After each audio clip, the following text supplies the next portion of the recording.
এইভাবে পরমহংস শিরোমণি সুখদেব গোস্বামী পাদ অজামিলের জীবনী কথা আলোচনা করলেন। অতঃপর পরীক্ষিত মহারাজ বললেন, ভগবানের আর কি কি লীলা আছে তাহা আপনি কৃপা করে আমাকে বলুন। ভক্ত এবং ভগবানের মধ্যে যে যে লীলা, সমস্ত লীলা কথা আপনি আমার নিকটে বর্ণন করুন। পরমহংস শিরোমণি সুখদেব গোস্বামী পাদ বললেন, হে মহারাজ পরীক্ষিত, গতকালকে আমি তোমাকে বলেছিলাম যে প্রাচীন বহি রাজার 10টি পুত্র, এই 10 পুত্রগণ ব্রাক্ষী মালিসাকে বিবাহ করেছিলেন, আর তার গর্ভে দক্ষ প্রজাপতি জন্মগ্রহণ করেছিলেন। দক্ষ প্রজাপতি পাঞ্চজন্যক নামক প্রজাপতির কন্যা অশিকিনীকে বিবাহ করেছিলেন, আর পরে তার গর্ভে 10,000 পুত্র সন্তান জন্ম দিয়েছিলেন। তাদেরকে দেবর্ষি নারদ উপদেশ দিয়ে হরিভজনে পাঠিয়ে দিয়েছিলেন। তারা নিরুদ্দেশ হয়ে চলে গিয়েছে, আর ফিরে আসে নাই। তারপরে আরো 1000 পুত্র সন্তান জন্ম দিলেন দক্ষ, কিন্তু দেবর্ষি নারদের কারণে তারাও সব সাধু হয়ে চলে গেল, যার কারণে খুব দুঃখ পেলেন এবং রাগ হল তিনার। এই জন্য দক্ষ দেবর্ষি নারদকে অভিসম্পাদ দিয়েছিলেন যে 6 মিনিট কাল পর্যন্ত তুমি কোথায় এক স্থানে দাঁড়াতে পারবে না, তোমাকে সারাটা জীবন খালি ভ্রমণ করতে হবে, ঘুরে বেড়াতে হবে। কারণ 6 মিনিট সময় যদি একজন লোকের সঙ্গে বসে হরিকথা না বলে তো সে ভক্ত হবে কেমন করে? ভক্ত করা মুশকিল। তারপরে তিনি ব্রহ্মার কাছে গেলেন। ব্রহ্মার কাছে গিয়ে বললেন, আপনার পুত্র নারদের কারণে আমি পৃথিবীর সৃষ্টি কার্য বৃদ্ধি করতে পারছি না। নারদ আমার 11,000 সন্তানকে বাবাজি বানিয়ে নিরুদ্দেশ করে পাঠিয়ে দিয়েছে তীর্থ ভ্রমণে, আমি পৃথিবীটা ভরব কেমন করে? আপনার পুত্রকে সামলান। ব্রহ্মা বলছেন, আমার পুত্র নারদ মহিলাদের কাছে যায় না, অতএব তুমি পুরুষ সৃষ্টি না করে নারী সৃষ্টি করো। তখন দক্ষ মহাশয় কি করলেন? 60টি কন্যা সন্তান সৃষ্টি করলেন। এই 60টি কন্যা সন্তানের মধ্যে প্রথম 10টি কন্যা তিনি ধর্মরাজের কাছে দান করেছেন। তারপরে 13টি কন্যা কশ্যপ ঋষিকে দান করেছেন। তারপরে 27টি কন্যা চন্দ্রকে দান করেছেন। তারপরে 2টি কন্যা ভৃগু ঋষিকে, 2টি কন্যা অঙ্গিরা ঋষিকে, 2টি কন্যা ত্রিশাস্যকে, আর 4টি কন্যা তক্ষক নামক কশ্যপ ঋষিকে দান করেছিলেন। এইভাবে তিনার 60টি কন্যা সন্তান বিবাহ দিয়েছিলেন। এই 60টি কন্যার বংশ ধীরে ধীরে বৃদ্ধি হলো, এই পৃথিবী পরিপূর্ণ হয়েছে। তাই বলছেন, এদের থেকে বিভিন্ন গোত্র প্রকাশ হয়েছিল, বিভিন্ন গোত্র তৈরি হয়েছিল। একবার ব্রহ্মা কশ্যপ মুনিকেও প্রজাপতি পদে বসিয়েছিলেন। কশ্যপ ঋষির জন্ম কেমন করে হয়েছিল? ব্রহ্মার মন হইতে মরীচি ঋষি জন্মগ্রহণ করলেন। মরীচি ঋষি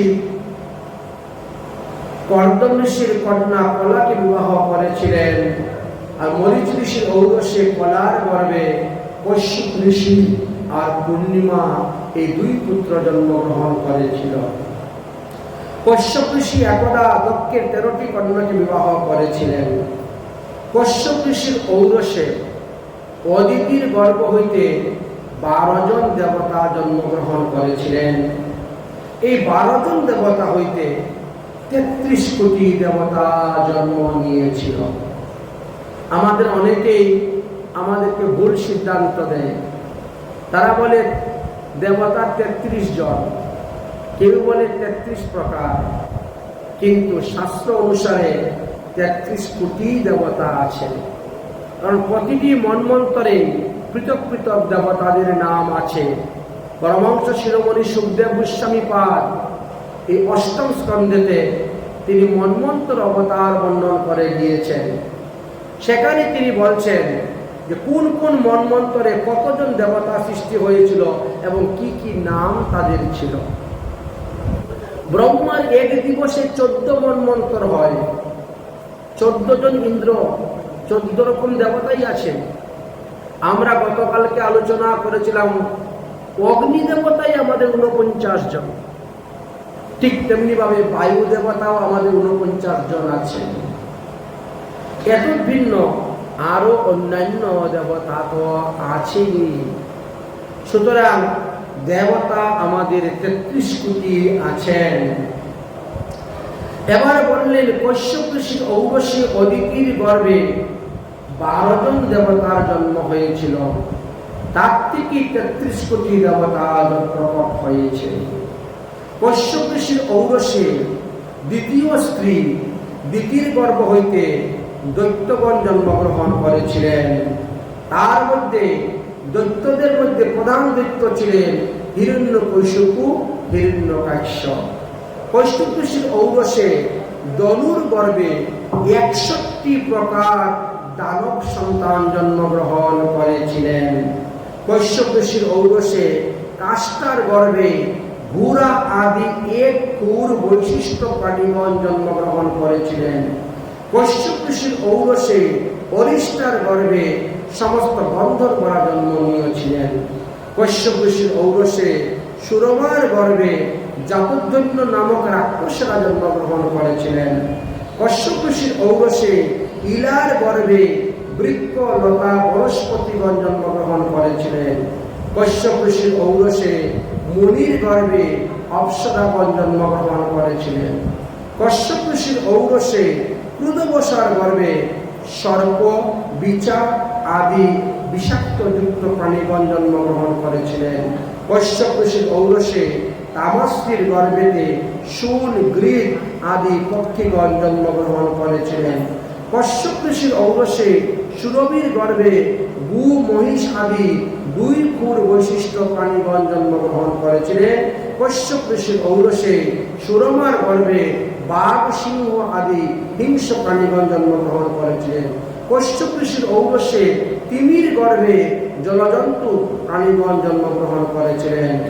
এইভাবে কশ্যপ ঋষির 13 জন স্ত্রী থেকে 13 প্রকার প্রাণী সৃষ্টি হয়েছিলেন। ব্রহ্মার নির্দেশ অনুসারে কশ্যপ ঋষি নিজের ছেলের ঘরের নাতনিকেও তিনি বিবাহ করেছিলেন এবং তার থেকে 61 প্রকার সন্তান জন্মগ্রহণ করেছিলেন। কশ্যপ ঋষির ঔরসে পুলমার গর্ভে নিবাত নামক কবচ 30,000 পুত্র জন্মগ্রহণ করেছিলেন। কশ্যপ ঋষির ঔরসে কলার গর্ভে যুদ্ধ বিশারদ 60,000 দানব জন্মগ্রহণ করেছিলেন। এত ভিন্ন তাক্ষক নামক কশ্যপের কথা বললেন। তাক্ষক নামক কশ্যপের 4 জন স্ত্রী ছিল। প্রথম স্ত্রীর নাম ছিল বনিতা। বনিতা থেকে গরুর পক্ষী জন্মগ্রহণ করলেন। কশ্যপ ঋষির ঔরসে কদ্রুর গর্ভ হইতে কালীয় নাগ আদি বহু ফণাযুক্ত সর্পগণ জন্মগ্রহণ করলেন। কশ্যপ ঋষির ঔরসে পতঙ্গের গর্ভ হইতে অনেক প্রকার পাখি জন্মগ্রহণ করেছিলেন। আর কশ্যপ ঋষির ঔরসে জামির গর্ভ হইতে ফড়িং আদি প্রাণীগণ জন্মগ্রহণ করেছিলেন। এইভাবে কশ্যপ ঋষির ঔরসে অনেক কিছু জন্মগ্রহণ হয়েছিল। এবার পরীক্ষিত মহারাজ বললেন, আপনি তো সবার নামই বললেন, কিন্তু আমাদের কথা তো শুনলাম না। আমরা যে মনুষ্য জাতি, আমাদের জন্ম কোথার থেকে হলো? আমরা কার কাছ থেকে আসলাম? কে আমাদেরকে মনুষ্য জাতি বলে এত বড় উপাধিটা দিয়েছেন? তখন বললেন, দেখো,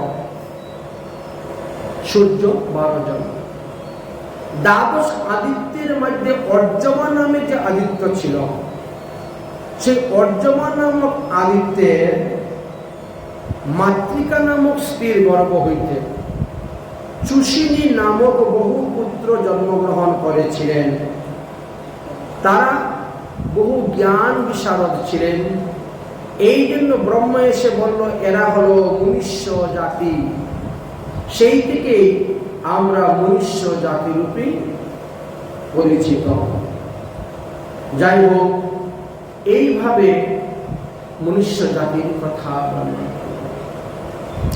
মনুষ্য জাতিগণ সাধন ভজন করে দেবতা হতে পারেন, মনুষ্য জাতি সাধন ভজন করে ইন্দ্র হতে পারেন, গন্ধর্ব হতে পারেন, এমনকি তারা ব্রহ্মা পর্যন্ত হতে পারেন। একজন মানুষ হরিভজনের দ্বারা ব্রহ্মপদ, ইন্দ্রপদ লাভ করতে পারেন। এবার বললেন, সমস্ত দেবতাদের গুরু হলেন বৃহস্পতি, সমস্ত অসুরদের গুরু হলেন শুক্রাচার্য। তো দেবতা এবং অসুরের মধ্যে প্রায় সময়ে যুদ্ধ লেগেই আছে। স্বর্গরাজ্য কে দখল করতে পারে, কে ভোগ করতে পারে। তো দেবতাগণ অসুরের সঙ্গে যুদ্ধ করে মারা গেলে তারা আর বাঁচতেন না। কিন্তু অসুর যদি কেউ মারা যেত, শুক্রাচার্য তাদেরকে জীবিত করিতে পারতেন। আর শুক্রাচার্য মহাদেবের তপস্যা করে মহাদেবের নিকট থেকে মৃত সঞ্জীবিনী মন্ত্র শিখে নিয়েছিলেন। আর সেই মন্ত্রের প্রভাবে তিনি তাদেরকে জীবিত করতে পারতেন। একবার দেবগুরু বৃহস্পতি স্বর্গে গিয়েছেন দেবতাদেরকে দেখার জন্য। দেবতাগণ স্বর্গের বৈভব পেয়ে আনন্দে তারা নৃত্য, গান, কীর্তন, কোলাহল করছেন।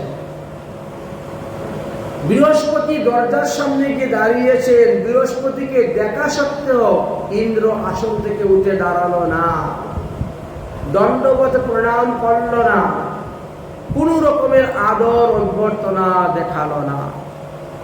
ধনে মদে মত্ত হয়ে গিয়েছিল, যার কারণে দেবগুরু বৃহস্পতি মনে দুঃখ পেয়ে সেখান থেকে অদর্শন হয়ে চলে গেলেন। যখন গান বাজনা নৃত্য গীত বিশ্রাম হলো, তখন ইন্দ্রাণী শচীদেবী বলছেন ইন্দ্রকে, ওগো, আমরা যখন গান বাজনা নাচ গান করছিলাম তখন দেখলাম গুরুদেব এসেছিলেন, দরজার সামনে দেখেছিলাম।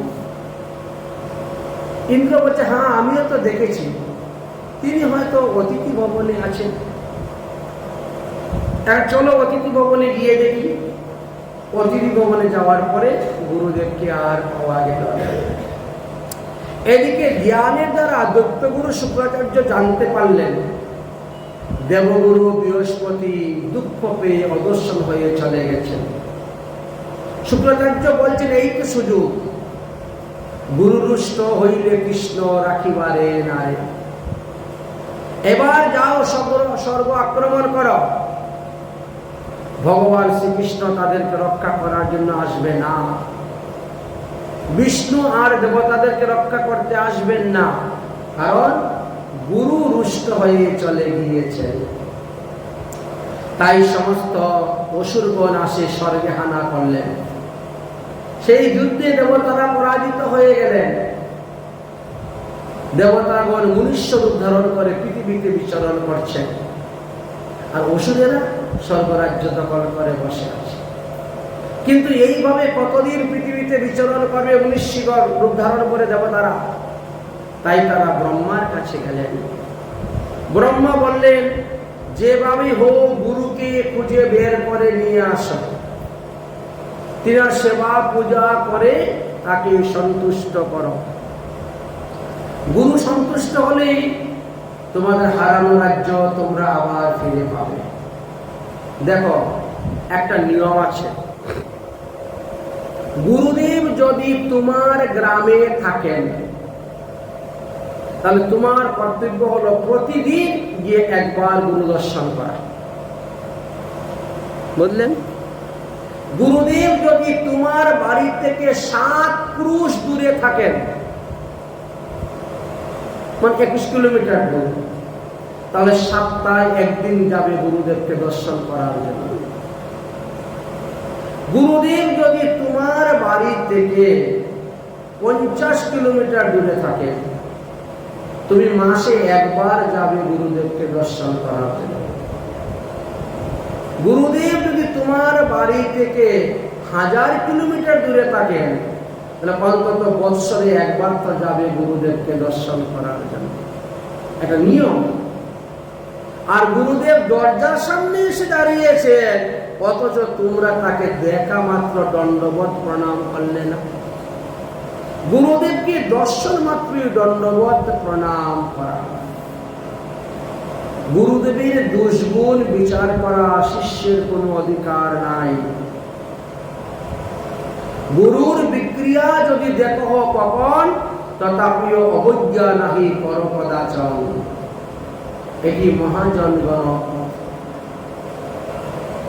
অতএব যাও, গুরুদেবকে এনে সেবা যত্ন করো, ভালো ভালো উত্তম উত্তম দ্রব্য রান্না করে খাওয়াও, কাপড় চোপড় দক্ষিণা দান করো, করে তিনাকে সন্তুষ্ট করো। তিনি সন্তুষ্ট হলেই তোমরা হারানো রাজ্য ফিরে পাবে। দেবরাজ ইন্দ্র বলছেন, অনেক খোঁজাখুঁজি করেছি, গুরুদেবকে কোথায় পাই নাই। গুরুদেবকে কোথায় পাওয়া যাচ্ছে না, তাহলে কি হবে উপায়? যদি গুরুদেবকে পাওয়া না যায়, গুরুদেব অপ্রকট হয়ে যান, অদর্শন হয়ে যান, তাহলে অন্য কাউকে গুরুরূপে গ্রহণ করে তার সেবা করো, তার পূজা করো, তার কৃপাতেও তুমি হারানো দ্রব্য পাবে। গুরু শক্তি থাকতেই হবে, প্রয়োজন আছে, না হলে হবে না। বুঝলেন? শাস্ত্রে বলছে একমাত্র অসুর ভাবাপূর্ণ গুরু ত্যক্তা এতদ্ভিন্ন অন্য গুরু ত্যাগ করা যাবে না। যদি কোনো গুরুদেব প্রথম জীবনে ব্রহ্মচারী থাকেন বা তিনি সন্ন্যাসী হয়ে যান, কিন্তু পরবর্তী ক্রমে দৈবক্রমে তিনি আবার বিবাহ করে নিয়েছেন, তথাপিও সেই গুরু ত্যাগ করা যাবে না। বুঝেছেন? গুরু যদি অসুর ভাবাপূর্ণ হয় তবে তাকে ত্যাগ করা যায়। এতদ্ভিন্ন অন্য গুরু ত্যাগ, সদ্গুরু ত্যাগ করা যাবে না। এবার দেবগুরু বৃহস্পতিকে তো তারা ত্যাগ করে নাই, তিনি মনের দুঃখে চলে গেছেন। গুরু শক্তি নাই, গুরু পাওয়া যাচ্ছে না, কি করা যায়? তখন ব্রহ্মা বললেন, একজন ভজনশীল মহাত্মা দেখে তোমরা গুরু করো। দেবতারা বলছেন, আমাদের তো বৃহস্পতি হলেন গুরু, এছাড়া পৃথক কাকে আমরা গুরু করব? এমন কোন ব্যক্তি আছে যে দেবতাদের গুরু হওয়ার যোগ্য? আজকালকে মানুষ দীক্ষা নিতে গেলে চিন্তা করে, আমার থেকে যে উৎকৃষ্ট তাকে আমি গুরু বানাবো, আমার থেকে নিচে হলে তাকে গুরু বানাবো না। বুঝেছেন? তো দেবতাদের মনেই ব্রহ্মা বললেন যে দেখো, গুরু দেখতে হয় ভজনশীল মহাত্মা দেখে। ভজনের দ্বারাই অসম্ভবকে সম্ভব করা যায়। অতএব ত্বষ্টা নামক সূর্যের এক পুত্র আছে, নাম হলো তার বিশ্বরূপ। তিনার 3টা মাথা আছে। বললেন, অতএব তাকে তোমরা গুরুরূপে গ্রহণ করো, তার ভজন করো, তার কথা মতো চলো। দেখো, তোমরা তোমাদের হারানো রাজ্য ফিরে পেতে পারবে। সবাই মিলে বিশ্বরূপের কাছে আসলেন দেবতারা। স্বয়ং ব্রহ্মা যে আমাদেরকে আপনার কাছে পাঠিয়েছেন, আমরা আপনাকে গুরুরূপে বরণ করতে চাই, আপনি আমাদেরকে শিষ্যরূপে গ্রহণ করুন। বিশ্বরূপ বলছেন, আমি তো গুরুগিরি করি না, আমি কাউকে দীক্ষা দেই না। কেন? মানুষ তো গুরুর আসনে বসার জন্য পাগল, দীক্ষা দেওয়ার জন্য পাগল। গুরুদেব অনুমতি না দিলেও লুকিয়ে লুকিয়ে শিষ্য বানাতে শুরু করে দেয়। গুরুর আসনে বসার কত শখ, তা আপনার ইচ্ছা নাই কেন? বলে, বাবা আমি তো জানি শিষ্য যদি পাপ করে সেই পাপ গুরুকে বহন করতে হয়, তো আমি আমার নিজের পাপই পূর্ব জন্মের প্রারব্ধ কর্ম পাপ ভোগ করে শেষ করতে পারছি না, আর এখন আবার শিষ্যের পাপ বাতাই নিব? আমার দরকার নাই গুরুগিরি করার, আমি করব। ব্রহ্মা যে আপনার কাছে পাঠিয়েছেন আমাদেরকে, এখন ব্রহ্মার মান সম্মান ইজ্জত তো রক্ষা করতে হবে। ব্রহ্মা পাঠিয়েছেন, অতএব আপনি আমাদেরকে গ্রহণ করুন, গ্রহণ করুন, গ্রহণ করুন। যাই 7-5 ভেবে চিনতে তিনি তখন দেবতাদেরকে গ্রহণ করলেন শিষ্যরূপে। দেবতারাও তিনার পূজা করলেন, আরতি করলেন, পরে গুরু রূপে বরণ করলেন। এবার গুরুর কাজ হলো শিষ্যের দুঃখকে হরণ করা, শিষ্যের পাপ হরণ করা, শিষ্যের সন্তাপ দূর করা। কিন্তু বর্তমান জগতে ধন হরয়ে গুরু, সন্তাপনা হরয়ে। ধন রত্নকে হরণ করে নেন, কিন্তু সন্তাপ হরণ করতে পারেন না, এমন কিছু গুরুদেব আছেন। বিভিন্ন জায়গায় গেলে পরে বিভিন্ন জায়গায় শুনি বিভিন্ন ভাবে। এখন গুরুদেবের চরণে পরে দেবরাজ ইন্দ্র কান্নাকাটি করে বলছেন, আমাদের রাজ্যটা দেখে অসুরেরা নিয়ে গেছে, কি করা যায়? আপনি একটু কৃপা করুন যাতে আমরা হারুন রাজ্য ফিরে পাই। বিশ্বরূপ বলছেন, তার জন্য তোমাদেরকে একটা মন্ত্র জপ করতে হবে। এটি হলো নারায়ণ কবচ। আমি তোমাদেরকে নারায়ণ কবচ দিচ্ছি, এই নারায়ণ কবচ মন্ত্রটা তোমরা জপ করো। এই কবচটা যদি 1 লক্ষ বার জপ করতে পারো, তাহলে তোমরা তোমাদের হারানো রাজ্য ফিরে পাবে। তারপরে এই কবচ যখন তুমি হাতে ধারণ করে যাবে, কোন অস্ত্রশস্ত্রে তোমার মৃত্যু হবে না। কারণ তখন সমুদ্র মন্থন হয় নাই, তখন দেবতারা অমৃত পান করেন নাই, এই যুদ্ধে দেবতাদেরও মৃত্যু হতো। এই কারণে যাই হোক, সেই কবচ তৈরি করে তাদেরকে দিলেন, তাদেরকে মন্ত্র দিলেন, মন্ত্রের অর্থ তাদেরকে বলে দিলেন, দিয়ে এবার বললেন, যাও যাও স্বর্গে যাও, যুদ্ধ করো। সেই কবচ নিয়ে স্বর্গে গেলেন, যুদ্ধ করলেন। সেই যুদ্ধে তারা জয়লাভ করে ফেললেন। দেবতারা তাদের হারানো স্বর্গরাজ্য আবার ফিরে পেয়েছেন, খুব সন্তুষ্ট, খুব প্রসন্ন হয়ে গেলেন। ভাগবতের 6ষ্ঠ স্কন্ধের 8ম অধ্যায়ে এই মন্ত্রটা লেখা আছে। ভাগবতের 6ষ্ঠ স্কন্ধের 8ম অধ্যায়ের 12 নম্বর শ্লোক থেকে 34 নম্বর শ্লোক পর্যন্ত যে বইটি মন্ত্র আছে, এগুলাকে নারায়ণ কবচ বলা হয়। মামলা মোকদ্দমা থেকে আরম্ভ করে যে কোনো কার্যে আপনি বিজয়ে প্রাপ্ত হবেন। জায়গা জমি নিয়ে মামলা মোকদ্দমা হোক, যে কিছু নিয়ে হোক, আপনারই জয়লাভ হবে, আপনি লাভ করতে পারবেন। এই হলো সেই কবচ যেটা বিশ্বরূপ তাদেরকে, দেবতাদেরকে দিয়েছিলেন, যা জপ করে তারা তাদের স্বর্গরাজ্যকে ফিরে পেয়েছিলেন। এবার বললেন গুরুদেব, যাতে আর কোনোদিন অসুরেরা আমাদের রাজ্য নিতে না পারে, এইরকম কোনো উপায় থাকলে আপনি আমাদেরকে বলুন, এটা আমরা করব। গুরুদেব বললেন, তাহলে তোমাদেরকে বিশ্বরূপ যজ্ঞ করতে হবে, বিশ্বজিৎ যজ্ঞ। একটা যজ্ঞের নাম আছে বিশ্বজিৎ যজ্ঞ। ওই যজ্ঞ তোমাদেরকে করতে হবে, ঠিক আছে? তাহলে গুরুদেব শুরু করে দেন, এই যজ্ঞ শুরু করুন। বাবা শুরু করে বললেই তো হবে না, এই একটা যজ্ঞ করতে গেলে 100 মণ গরুর ঘি লাগবে। গব্য ঘি তো 100 মণ লাগবে একটা যজ্ঞতে।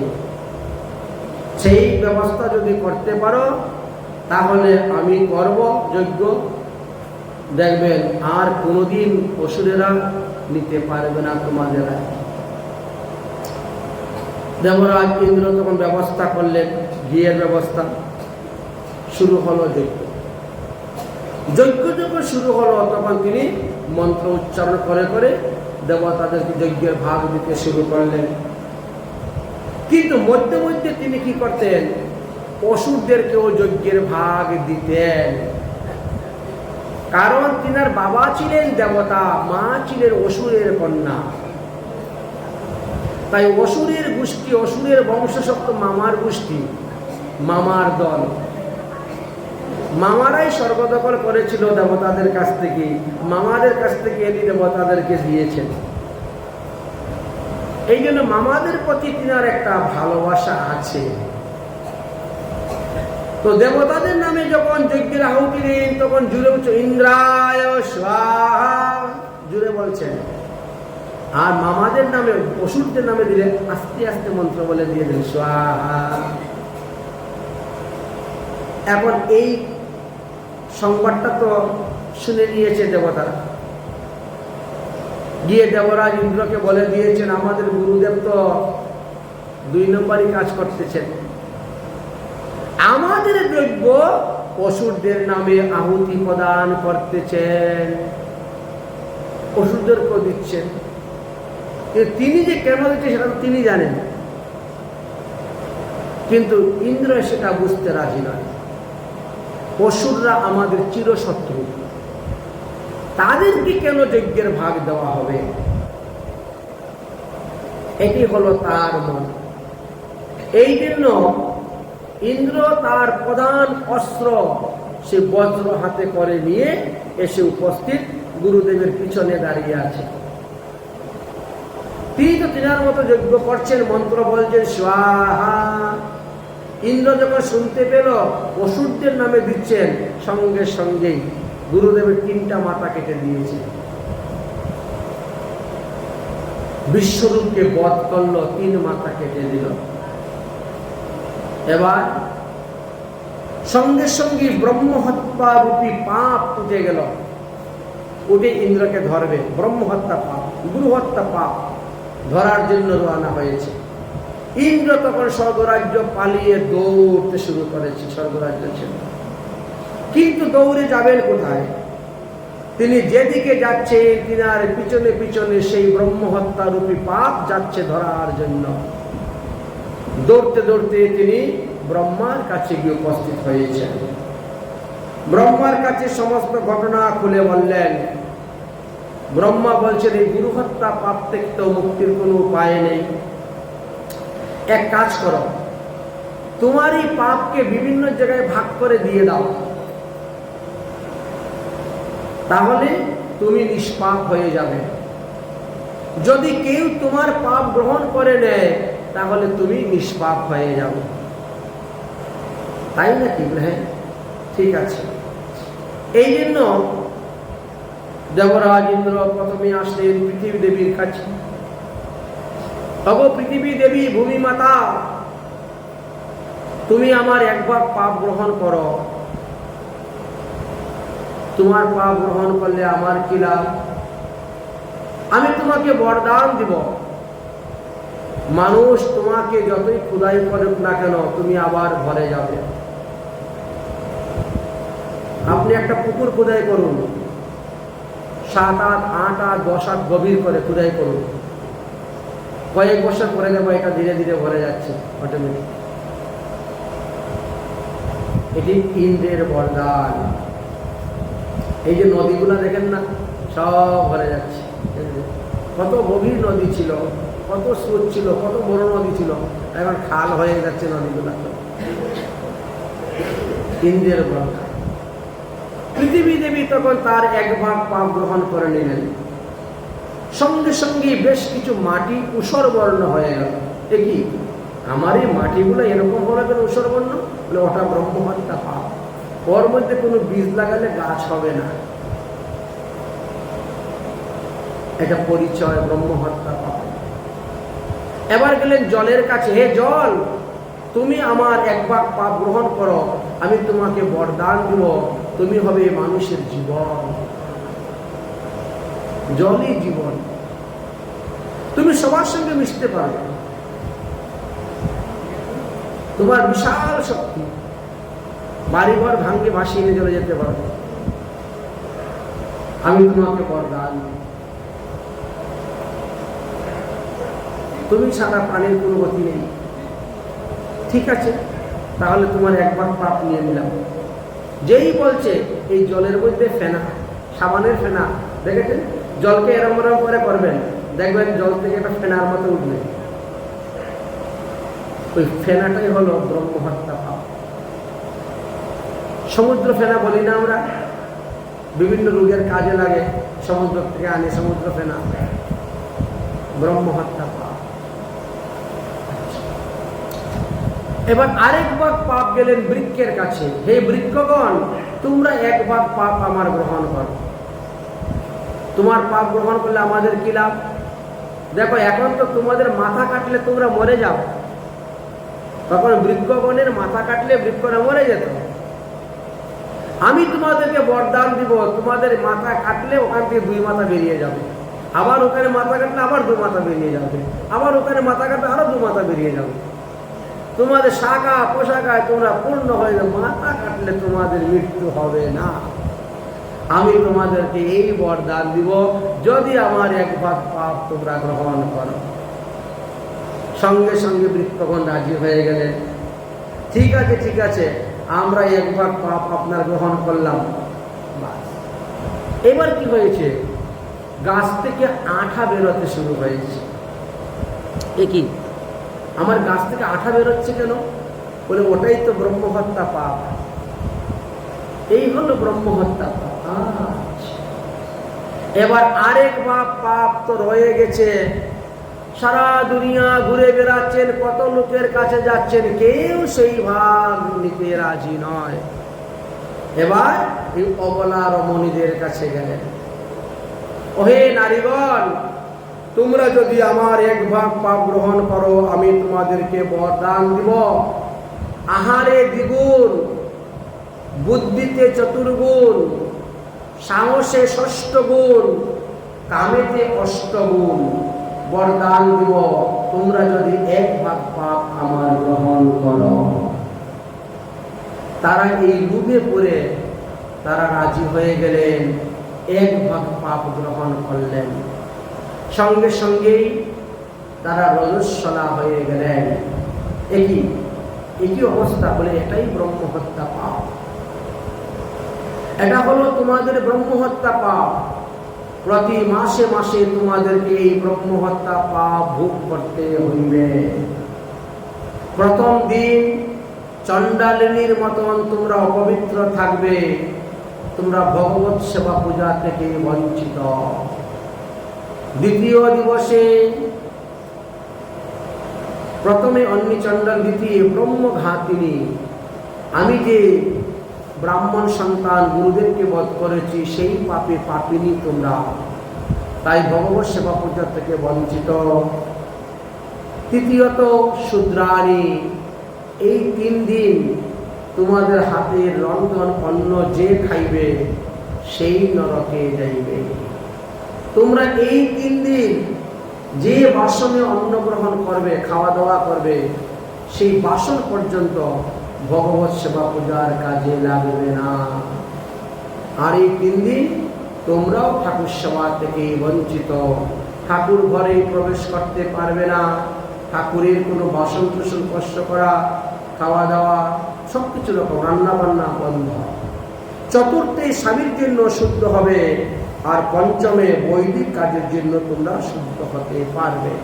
বলেই ব্রহ্মা ইন্দ্র সেখান থেকে অদর্শন হয়ে চলে গেলেন। এবার 4টা জায়গাতে 4টা পাপকে বিভক্ত করে দিয়েছেন। এই বিশ্বরূপের বাবার নাম ছিল ত্রষ্টা।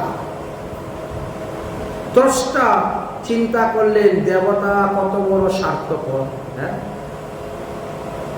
আমার ছেলেকে গুরুরূপে গ্রহণ করে স্বর্গরাজ্য পেল, আর এখন আমার ছেলেকে তারা বধ করে দিল। আমি ইন্দ্রকে বধ করতে পারে এমন ছেলে জন্ম দিব। দেবরাজ ইন্দ্রকে বধ করবেন এমন ছেলে জন্ম দিবেন। এই নিয়ে মুনি ঋষিদের সঙ্গে বসে আলোচনা করলেন। মুনি ঋষিগণ বললেন, তাহলে আপনি যজ্ঞ করুন, যজ্ঞ করুন। যজ্ঞ করলে একদিনেই সন্তান জন্ম হয়ে যাবে। ঠিক আছে, শুরু করো যজ্ঞ। আরম্ভ হলো যজ্ঞ, কিন্তু যজ্ঞ করতে গিয়ে যজ্ঞের মন্ত্র ভুল হয়ে গেল। সংকল্প ছিল ইন্দ্রকে মারতে পারে এমন ছেলে জন্ম নেক যজ্ঞ কুণ্ড হইতে, কিন্তু মন্ত্র ভুলের কারণে অর্থ হয়ে গেল ইন্দ্রের হাতে মারা যায় এমন ছেলে জন্ম নেও। উল্টা হয়ে গেছে। কারণ বৈদিক মন্ত্র উচ্চারণ ভুল করলেই বিপদ। গীতা ভাগবত পাঠে উচ্চারণ ভুল হলে অসুবিধা নেই, কিন্তু বৈদিক মন্ত্র চণ্ডী পাঠ করতে গিয়ে যদি মন্ত্র উচ্চারণ ভুল করে, মা কালী কিন্তু ছাড়বে না, ঘাড় মটকাইয়ে ধরে খাই নিবে। কারণ দেবদেবীগণ হলেন মন্ত্র ইচ্ছন্তি, ভগবান বিষ্ণু হলেন ভাব ইচ্ছন্তি। ভগবান ভাব দেখেন, ওই মন্ত্রের শুদ্ধ অশুদ্ধ দেখেন না, ক্রিয়া মুদ্রা দেখেন না, বুঝেছেন? ভগবান ভাবগ্রাহী, ভাব দেখেন। এখন বৈদিক মন্ত্রের মধ্যে 3 ধরনের স্বর আছে, উদ্দাত, অনুদাত, স্বরত। এই 3টি স্বরকে আমরা কি বলি? হর্ষ স্বর, দীর্ঘ স্বর, প্লুত স্বর। ছোটবেলা পড়ছেন না স্কুলে? এই স্বর 3 রকমের আছে। ত্বষ্টা যখন নিজের পুত্র বিশ্বরূপকে হত্যা প্রতিশোধ নেওয়ার জন্য ঋত্বিক যাজ্ঞিকগণের সঙ্গে আলোচনা করে যজ্ঞ আরম্ভ করলেন। যজ্ঞের কথা ছিল ইন্দ্রকে মারতে পারে এমন পুত্র যজ্ঞকুণ্ড থেকে জন্ম হোক, কিন্তু মন্ত্র ভুল হল। যজ্ঞ শুরু হওয়ার পরে ঋত্বিকগণ যখন মন্ত্র উচ্চারণ করেছিলেন, তখন ইন্দ্র শত্রু বিরস্তস্য এই 3টি শব্দ মাত্র উচ্চারণে ভুল হয়ে গেল। কারণ ইন্দ্র শব্দটি হবে হালকা উচ্চারণ, আর শত্রু শব্দ হবে গাঢ় ভাবে জোরে উচ্চারণ, লম্বা করে। ইন্দ্র শত্রু বিরস্তস্য। সেখানে কি করেছেন? ইন্দ্রটাকে জুড়ে বলে দিয়েছেন, আর শত্রুটাকে হর্ষ করে আসতে বলেছেন। ইন্দ্র শত্রু বিরস্তস্য হয়ে গেছে মন্ত্রের উল্টা, বিপরীত হয়ে গেল। এই মন্ত্র ভুল হওয়ার কারণে বৃত্তাসুর নামে অসুর জন্মগ্রহণ করেছিল, কিন্তু সে ইন্দ্রকে মারতে পারে নাই, সে ইন্দ্রের হাতে মারা গিয়েছিল। অতএব ভুল মন্ত্র জপ করলে কখনো সিদ্ধি লাভ হয় না, হবেও না।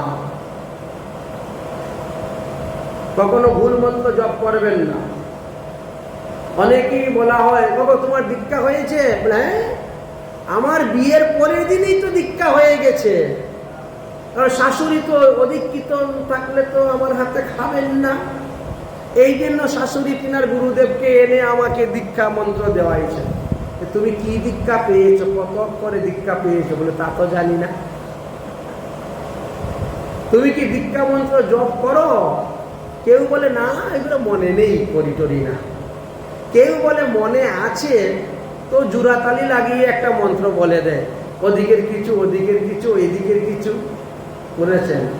যে মন্ত্রের কোনো মাথা মুন্ডু ঠিক নেই, আগাগোড়া ঠিক নেই। তো এইরকম মন্ত্র জপ করে সারা জীবন সিদ্ধি লাভ হবে না, কোনো কাজ হবে না। তার থেকে বরং আরেকবার পুরো সৎ সম্প্রদায়ের অন্তর্ভুক্ত সদ্গুরু চরণাশ্রয় করে দীক্ষা নিয়ে ভজন করো। আমাদের মধ্যে একটা কুসংস্কার আছে, দীক্ষা একবারই হয়। দীক্ষা কবার হয়? দীক্ষা তো একবার হয়, বুঝেছেন? কিন্তু দীক্ষা দেখা যায় আমাদের সিদ্ধ মহাত্মাগণ এক একজন 2 বার 3 বার করে দীক্ষা নিয়েছেন। আমার দীক্ষা নেওয়ার প্রধান উদ্দেশ্য হল ভগবান পদপদ্ম লাভ করা। তো যে পর্যন্ত দীক্ষা নিয়ে আমার ভগবান পদপদ্ম লাভ না হয়, তত পর্যন্ত আমি নীতি থাক। এই জন্য মহাজনগণের জীবনী পড়লে পরে দেখা যায় এক একজনের 2 বার 3 বার 4 বার দীক্ষা হয়ে গেছে, তারপরে তারা ভগবত পদপদ্ম লাভ করতে পেরেছেন, এমনটা দেখা যায়। যাই হোক, বড় সুন্দর একটা কাহিনী দিয়েছেন এখানে। ভুল মন্ত্র জপ করলে যে আমাদের কত ক্ষতি হবে সেটা প্রমাণ দেখালেন। এক তো দেখালেন বৃত্তাসুরকে দিয়ে, দ্বিতীয় আরেকটা গল্প দেখাচ্ছেন। এক গৃহস্থ ব্যক্তির স্ত্রী অসুস্থ হয়েছে, অনেক ডাক্তার কবিরাজ দেখিয়েছেন, কিছুতেই রোগ ভালো হচ্ছে না, আরো ধীরে ধীরে রসার তলে যাচ্ছে, শেষ পর্যন্ত মরণাপন্ন অবস্থায়, তাকে আর বাঁচানোর কোনো উপায় নেই। এখন সেই গৃহস্থর স্ত্রী ছাড়া আর অন্য কোনো গতি নাই। এখন যেন তেন উপায়ে হোক স্ত্রীকে বাঁচাতে হবে, বুঝলেন? কারণ ওর মাও নেই, বাবাও নেই, ভাইও নেই, বোনও নেই, আত্মীয় স্বজন মিষ্টি কুটুম্বও নেই। এখন থাকার মধ্যে একমাত্র স্ত্রী তার সম্বল। সেই স্ত্রী যদি মরে যায় তো তার গতি কি হবে? কে তাকে রান্না করে খাওয়াবে? অসুস্থ হলে কে তাকে দেখবে? এই জন্য বিষয় সম্পত্তি বিক্রি করে হোক তথাপি স্ত্রীকে বাঁচাতে হবে। চেষ্টা অনেক করেছে কিন্তু বাঁচাতে পারতেছে না। তাই যখন দেখলো জাগতিক ঔষধপত্রের দ্বারা, ডাক্তার কবিরাজের দ্বারা কোনো উন্নতি হচ্ছে না, তো পরমার্থিক চিকিৎসা করার দরকার। এই জন্য এক সাধুর কাছে গেলেন, গিয়ে বলছেন, সাধু বাবা, আমার স্ত্রীর এই অবস্থা, যদি পরমার্থিক লাইনে কোনো ব্যবস্থা থাকে আপনি বলুন, আমার স্ত্রী ছাড়া গতি নাই। সাধুর স্বভাব হলো পরদুঃখে কাতর।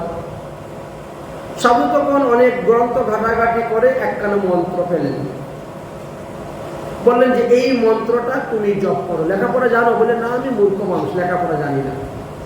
আচ্ছা, মূর্খ হলেও মন্ত্র বেশি লম্বা নয়, ছোটই আছে মন্ত্র, ওটা তুমি উচ্চারণ করে মুখস্থ করে নাও। কি?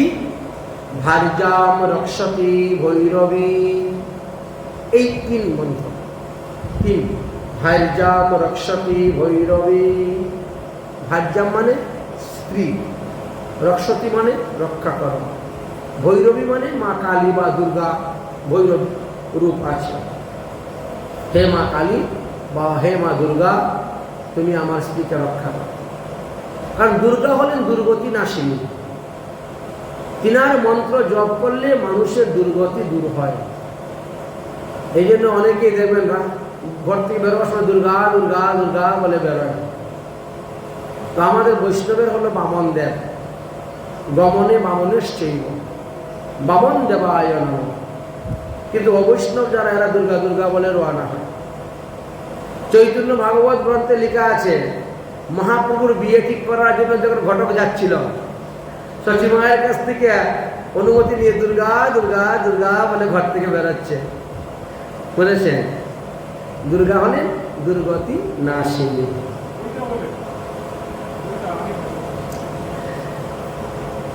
তো যাই হোক, এবার তিনি ওই মন্ত্রটাকে মুখস্থ করে রওনা হয়েছে। ভাজ্যাম রক্ষতি ভৈরবী, ভাজ্যাম রক্ষতি ভৈরবী জপ করে করে রওনা হচ্ছে। কিছু দূর যাওয়ার পরে একজন অন্তরঙ্গ পুরানো বন্ধুর সঙ্গে দেখা, মানে কয়েক বছরের মধ্যে দেখা হয় নাই, এমন এক বন্ধুর সঙ্গে দেখা হয়েছে। এখন দুজনে রাস্তার মধ্যে দাঁড়িয়ে শুরু হয়ে গেছে গল্প। কি ব্যাপার বন্ধু, তুমি এত দৌড়ে কোথায় যাচ্ছ, কি ব্যাপার, আসল বিষয়। কথাবার্তা বলতে বলতে মন্ত্র ভুলে গেছে, বলেছেন এর মধ্যেই মন্ত্র ভুলে গেছে। বন্ধুর সঙ্গে কথাবার্তা বলে বন্ধুকে বিদায় দিয়ে ঘরে আসলো। এখন চিন্তা করছে কি জানি মন্ত্র বলছে তো সাধু বাবা। ভাজ্যাম ভক্ষতি ভৈরবী মনে পড়ে গেছে, মনে পড়ে গেছে মন্ত্র, ভাজ্যাম ভক্ষতি ভৈরবী। এবার তিনি স্নান করলেন, শুদ্ধ বস্ত্র পরিধান করলেন, ধূপ দীপ জ্বালাইলেন, আর আসনে বসে মা দুর্গার ফটো সামনে রেখে চোখ বন্ধ করে একেবারে ভক্তি, প্রেম, শ্রদ্ধা, কোনো কিছু কম নাই, সব নিয়ে বসে আরম্ভ করলেন ভার্যাম ভক্ষতি ভৈরবী, ভার্যাম ভক্ষতি ভৈরবী। জপ করতে করতে সারা দিন সারা রাত গত। সকালবেলা দেখে বউ মরে গেছে। সকালবেলা যখন স্ত্রী মারা গিয়েছে, আর কি দুঃখ। তিনি কাঁদতে কাঁদতে গিয়ে সাধু বাবার কাছে উপস্থিত। সাধু বাবা, তুমি আমারে কি মন্ত্র দিলে, আমার স্ত্রী তো মারা গিয়েছে। সাধু বলছে এটা তো অসম্ভব, এই মন্ত্রের দ্বারা তো কখনো মারা যাওয়ার কথা নয়, তাহলে তুমি ভুল মন্ত্র জপ করেছ। না না, ভুল মন্ত্র করবো কেন, 3 অক্ষরের মন্ত্র, ভুল আর কি আছে, আপনি যা বলছেন তাই তো করেছি। বলে কি করেছো জপ? বলে ভাজ্যাম ভক্ষতি ভৈরবী। সাধু বলছেন আমি তো এই মন্ত্র তোমাকে দেই নাই। হ্যাঁ, আপনি আমাকে এই মন্ত্র দিয়েছেন। আরে আমি বলছি ভাজ্যাম রক্ষতি ভৈরবী, আর তুমি বলছো ভাজ্যাম ভক্ষতি ভৈরবী। কোথায় র আর কোথায় ভ, আর বাকি সব ঠিক আছে, কিন্তু এতগুলো অক্ষরের মধ্যে আর কোথায় ভুল নেই। 1 2 3 4 5 6 7 8 9 অক্ষর, 9 অক্ষরের মধ্যে আর কোথায় ভুল নেই, কিন্তু এক জায়গাতে র এর জায়গায় ভ হয়ে গেছে। তো ভাজ্যাম রক্ষতি ভৈরবী, হে মা ভৈরবী, তুমি মা স্ত্রীকে রক্ষা করো, এই তো অর্থ। আর ভাজ্যাম ভক্ষতি ভৈরবী, হে মা ভৈরবী, তুমি আমার স্ত্রীকে খেয়ে যাও। এখন বেচারা তো মূর্খ, সেটা সংস্কৃত জানে না, সংস্কৃতের অর্থ বুঝে না। যতই ভক্তি থাকুক, যতই প্রেম থাকুক, যতই শ্রদ্ধা থাকুক, যদি ভুল মন্ত্র জপ করো ভুল ফল পাবে, ছাড়বে না। এই জন্য মার কাছে খেয়ে চলে গেছে, ভাই আমি তো আর কিছু করতে পারবো না। এই জন্য বলছেন ভুল মন্ত্র কেউ জপ করিও না, শুদ্ধ মন্ত্র অল্প জপ করো, তাও লাভ আছে। শুদ্ধ মন্ত্র অল্প জপ করলেও লাভ আছে। বৃত্তাসুরীর কাহিনী বড় সুন্দর বলছেন। বলছেন এই বৃত্তাসুর কোন সাধারণ ব্যক্তি ছিলেন না। এই জন্য অগ্নিপুরাণে বৃত্তাসুরের মহিমার কথা দেওয়া আছে। বলছেন যেই ভাগবতে বৃত্তাসুরের কাহিনী নাই, সেই ভাগবত শ্রীমদ ভাগবত নয়। বড় আশ্চর্য কথা। তো বৃত্তাসুরের মধ্যে এমন কি আছে যার কারণে বলছে সেই ভাগবত ভাগবত নয়? তখন পরমহংস শিরোমণি সুখদেব গোস্বামী পাদ বললেন, এই বৃত্তাসুর পূর্বজন্মে ছিলেন চিত্রকেতু নামে এক রাজা। বিবাহিত জীবনে তিনার কোনো সন্তানাদি হচ্ছে না। এই জন্য একের পর এক বিয়ে করছেন, একের পর এক বিয়ে করতে করতে 1 কোটি বিবাহ করেছিলেন, কিন্তু তথাপিও কোনো সন্তানাদি লাভ করতে পারেন নাই। একদিন দেবর্ষী নারদ আর তুঙ্গরা ঋষি এসেছিলেন তিনাকে আত্মতত্ত্ব দান করার জন্য। কিন্তু তিনি আত্মতত্ত্ব নিতে রাজি নয়, পুত্রতত্ত্ব চান, যার কারণে তিনাকে দিয়ে পুত্রিষ্টি যজ্ঞ করানো হয়েছিল। সেই যজ্ঞের চরুকে কৃতজ্ঞতী নামক যে রানী ছিলেন, তিনার ঘরে সন্তান হয়েছিল, পুত্র সন্তান। কিন্তু এই পুত্র সন্তান বড় হওয়ার পর তাকে অন্যান্য সৎমারা বিষ খাওয়াইয়ে মারিয়ে দেয়। কারণ এই সন্তান যেদিন থেকে জন্ম নিয়েছে সেদিন থেকে তারা রাজার ভালোবাসা থেকে বঞ্চিত হয়ে গিয়েছিলেন। এই কারণে তারা এই ব্যবহার করেছিলেন। রাজা চিত্রকেতু পুত্রের জন্য কাঁদতে কাঁদতে অন্ধ হয়ে গিয়েছিলেন। তখন অঙ্গিরা ঋষি, তুম্বরা ঋষি আর নারদ মুনি এসেছিলেন। তারা মৃত পুত্রকে জীবিত করে দিয়েছিলেন। পুত্র তখন বসে বলছে, কে কার পিতা, কে কার পুত্র? আমি তো আমার কর্মফল ভোগ করার জন্য এসেছি।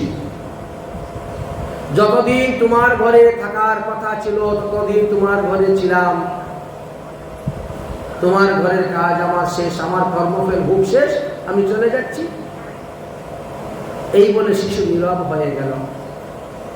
সেখান থেকে রাজার দিব্য জ্ঞান উপস্থিত হল। রাজার থেকে নির্বেদ উপস্থিত হল। রাজা তখন নারদ মুনির কাছ থেকে দীক্ষা গ্রহণ করলেন। নারদ মুনির উপদেশ পেলেন। সংকর্ষণ মন্ত্রে দীক্ষা দিলেন নারদ মুনি। সেই মন্ত্র জপ করে তিনি গন্ধর্ব দেহ প্রাপ্ত হয়েছিলেন। ভগবানের কাছ থেকে দিব্য বিমান পেয়েছিলেন। বিমানে বসে স্বর্গ আদি বিভিন্ন স্থান তিনি ভ্রমণ করতেন সর্বদা। এইভাবে বহু যুগ অতীত হয়ে গিয়েছিল। একবার তিনি বিমানে বসে বিভিন্ন লোক ভ্রমণ করতে করতে কৈলাস পর্বতে গিয়েছিলেন। গিয়ে দেখেন মহাদেব ভাগবত কথা পরিবেশন করতেছেন, মুনি ঋষিগণ ভাগবত শ্রবণ করতেছেন। রাজা চিত্রকেতু বিমানের উপর বসে বসে হরিকথা শুনতেছেন। কিছুক্ষণ পরে হঠাৎ মা পার্বতী এসে বসে গেছেন মহাদেবের কুলে। এই দৃশ্যটা দর্শন করে চিত্রকেতু তখন বিচার করলেন, এটা ঠিক নয়। ভাগবত পাঠের মধ্যে স্ত্রী এসে কুলে বসা ঠিক নয়। তাই এদিক ওদিকের বিভিন্ন দৃষ্টান্ত দিয়ে, শাস্ত্র দিয়ে তিনি কয়েকটি কথা বলতে চেয়েছিলেন, যাতে মা পার্বতী লজ্জিত হয়ে সেখান থেকে উঠে চলে যান। কিন্তু এতে মা পার্বতী রেগে গিয়েছিলেন। আর তিনি অভিসম্পাদ দিয়েছিলেন, যে মহারাজ চিত্রকেতু, তুমি গন্ধর্ব দেহ প্রাপ্ত হয়ে বড় অহংকার অভিমান হয়ে গেছে। তুমি দেবাদিদেব মহাদেবের দুষ্গুণ বিচার করার জন্য এসেছো কৈলাসে।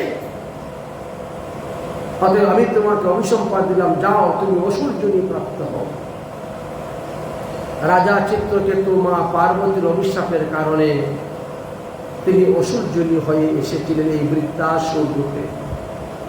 কিন্তু বৃত্তাসুর রূপে আসলেও তিনার কিন্তু পূর্বজন্মের সমস্ত কথা মনে ছিল। তিনি ছিলেন জাতিস্মর, তাই তিনার সব কথা মনে ছিল।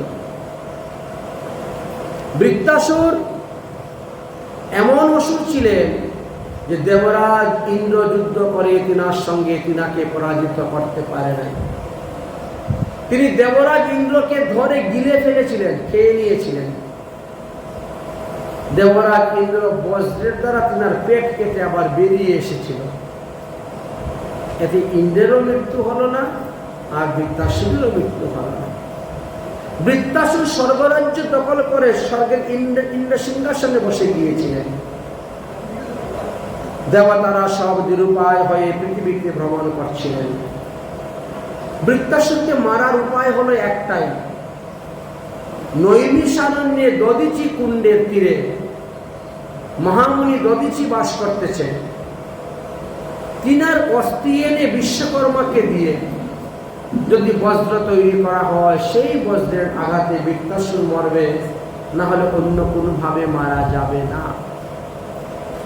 যার কারণে দেবরাজ ইন্দ্র সমস্ত দেবতাদেরকে দিয়ে নৈমিষারণ্যে গিয়েছিলেন। নৈমিষারণ্য আমাদের একটা তীর্থস্থান, উত্তরপ্রদেশে সীতাপুর জেলার মধ্যে পড়েছে। নিমিষের মধ্যে ভগবান বরাহদেব বহু দৈত্যকে বিনাশ করেছিলেন বলে তার নাম নৈমিষারণ্য নাম করেছে। তার উৎপত্তির আরো অনেক অনেক কারণের কথা আছে, বিষ্ণু অবতার, অসুরদের সঙ্গে যুদ্ধ ইত্যাদির কথা। নৈমিষারণ্যে বসেই তো ব্যাসদেব এক বেদকে 4 বেদে বিভাজন করেছেন, 17খানি পুরাণ রচনা করেছিলেন। নৈমিষারণ্যে গিয়েই তো সুতমুনি 60,000 মুনি ঋষিদের কাছে ভাগবত কথা বলেছেন। নৈমিষারণ্যের গোদাবরী গুপ্ত এখনো আছে। এই কারণে নৈমিষারণ্যের অত্যাধিক মহিমা। সমস্ত দেবগণ গিয়ে বললেন বৃত্তাসুরের কাহিনী এবং বৃত্তাসুরকে বধ করার জন্য দধীচি মুনির অস্থি প্রার্থনা করলেন। আপনি এখনই যুগ বলে প্রাণ ত্যাগ করুন, আপনার অস্থি নিয়ে আমরা বজ্র তৈরি করব বৃত্তাসুরকে মারার জন্য। তিনি বললেন, অনেক দিন ধরে আমার বাসনা সমস্ত তীর্থ ভ্রমণ করানো, কিন্তু আজ যাব কাল যাব বলে আমার আর যাওয়া হয় নাই। অতএব তোমরা অপেক্ষা করো, আমি একটু তীর্থ ভ্রমণ করে আসি। দেবরাজ ইন্দ্র চিন্তা করলেন, একবার যদি তিনি তীর্থ ভ্রমণে যান তাহলে কত বৎসর যে লাগবে ফিরে আসতে তার অন্ত নেই।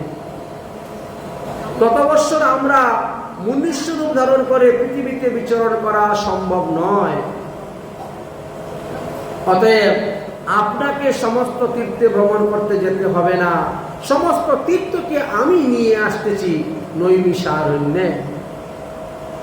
যেভাবে ভগবান শ্রীকৃষ্ণ শ্যামকুণ্ডের মধ্যে সমস্ত তীর্থকে আহ্বান করে এনেছিলেন, ঠিক তেমনি ভাবে দেবরাজ ইন্দ্র সমস্ত তীর্থকে আহ্বান করে নৈমিষারণ্যে এনেছিলেন। 14 ভুবনে যত তীর্থ আছে সমস্ত তীর্থগণ নৈমিষারণ্যে এসে উপস্থিত হলেন। তারপরে দধীচি মুনি নৈমিষারণ্য পরিক্রমা করলেন। যেভাবে 84 কোষ ব্রজমণ্ডল পরিক্রমা করা হয়, ঠিক তেমনি ভাবে 84 কোষ নৈমিষারণ্য পরিক্রমা করা হয়ে থাকে। সেখানে গেলে পরে দেখবেন ওখানে নন্দগ্রাম আছে, বর্ষানা আছে, গোকুল আছে, গোবর্ধন পর্বত আছে, রাধাকুণ্ড আছে, শ্যামকুণ্ড আছে, সবই আছে। কারণ সব তীর্থকে আহ্বান করে নিয়েছিলেন। অযোধ্যা আছে, কাশী আছে, প্রয়াগ আছে, সব আছে, সব তীর্থকে আহ্বান করে নিয়েছিলেন। যাই হোক, দধীচি মুনি দধীচি কুণ্ডে স্নান করলেন, যুগ বলে প্রাণ ত্যাগ করলেন। সেই অস্থি নিয়ে বিশ্বকর্মাকে দিলেন, আর বিশ্বকর্মা তৈরি করলেন বজ্র। সেই বজ্রের মধ্যে সাক্ষাৎ নারায়ণ বিরাজ করছেন, নারায়ণ অস্ত্র সমতুল্য বজ্র। দেবরাজ ইন্দ্র যখন বৃত্তাসুরের সঙ্গে যুদ্ধ করতে গেলেন, বৃত্তাসুর তখন হাতের অস্ত্র ফেলে দিয়ে ইন্দ্রের অস্ত্রকে প্রণাম করছেন। ননাকপেষ্ট নচপেরমেষ্টম ন সর্বভৌমম ন রসাধিপত্যম ন যোগ সিদ্ধিরভবতু বা সমঞ্জতস্য বাভ্যকঞ্চ কাঙ্কে। বড় সুন্দর স্তুতি। এত বড় ভক্ত ছিলেন তিনি বৃত্তাসুর। তিনি বলছেন, হে ভগবান, আমি সর্বাধি অধিপত্য চাই না, আমি স্বর্গ চাই না, আমি ব্রহ্মপদ চাই না, আমি পৃথিবীর অধিপত্য চাই না, আমি রসাতলের প্রভুত্ব চাই না, আমি অনিমা লঘিমা আদি অষ্টসিদ্ধি চাই না, আমি মুক্তিও চাই না। আমি চাই শুধু তোমার চরণ, তোমার চরণ। ভগবানের কাছে প্রার্থনা করছেন, অজাত পক্ষা ইব মাতা খগা স্তনো যতা বৎস তথা কুদাতা প্রিয়া প্রিয়াশি বুর্দিতং বিষণ্ণা মনোরসবৃন্দা বিষ্ণুতাম। হে ভগবান, যেভাবে অজাত পক্ষী পাখির শাবকগণ বাচ্চাগণ ক্ষুধায় কাতর হয়ে তার মাতা পিতার আগমনের প্রতীক্ষা করে, যেভাবে রজু বন্ধ গুবৎস ক্ষুধা তৃষ্ণায় কাতর হয়ে তার মায়ের স্তনদুগ্ধ পান করার প্রতীক্ষা করে, যেভাবে বিদেশে থাকা পতির জন্য বিরহিণী পত্নীর মনে বেদনা হয়, আমার মনেও সেইভাবে উপস্থিত হয়েছে। হে ভগবান, কখন আমি তোমার কাছে যাব এই পাপময় অসুর দেহ ত্যাগ করিয়া? মমত্বম শ্লোক জননীশ সংঘাস সংসার চক্রে ভ্রমঞ্চ মৃত্যম তমাময়ায়াতম আত্মঙ্গৃহে জদচ্চ চিত্তো বাত্মনাথ ভূয়াৎ। আমার কর্মফলে যদি আবার পৃথিবীতে এসে জন্মগ্রহণ করতে হয়, তাহলে কোনো সাধুর ঘরে, কোনো বৈষ্ণবের ঘরে আমার জন্ম দিও। যদি আমার কর্মফলে আমাকে কুকুর হয়ে জন্মগ্রহণ করতে হয়, তথাপিও বৈষ্ণবের বাড়িতে কুকুর করে রাখিও আমারে। বৈষ্ণবের বাড়িতে যদি হইতাম কুকুর, একু দিয়া তরাইত বৈষ্ণব ঠাকুর। তাই আমার কর্মফলে যতবারই জন্ম হোক না কেন, এই রকম অসুর জন্ম আমাকে দিও না। দেবরাজ ইন্দ্র তখন ওই বজ্র আর বৃত্তাসুরের উপর মারতে রাজি হলেন না। এত বড় একজন সাধু, এত বড় একজন ভক্ত, আমি তার উপরে অস্ত্র মারি কেমন করে? কিন্তু এই অস্ত্র প্রয়োগ না করলে তো বৃত্তাসুর মারা যাবে না। আর সে মারা না গেলে তার এই অসুর জন্ম তার শেষ হবে না। তাই অসুর যদি ত্যাগ করে ভগবানের কাছে যাবেন, তাই তিনি নকল অভিনয় করে ইন্দ্রকে গালি দিতে শুরু করলেন। দেবরাজ ইন্দ্র তখন আবার ক্রুদ্ধ হয়ে গেলেন, আবার সেই অস্ত্র প্রয়োগ করলেন। আর এই অস্ত্রের প্রয়োগে তখন বৃত্তাসুর মারা গেলেন। অসুর জনি থেকে মুক্ত হয়ে তিনি ভগবত ধামে চলে গিয়েছিলেন। এই জন্য বললেন, বৃত্তাসুরের কাহিনী যে ভাগবতে নয়, সেই ভাগবত শ্রীমদ্ ভাগবত নয়। বুঝলেন?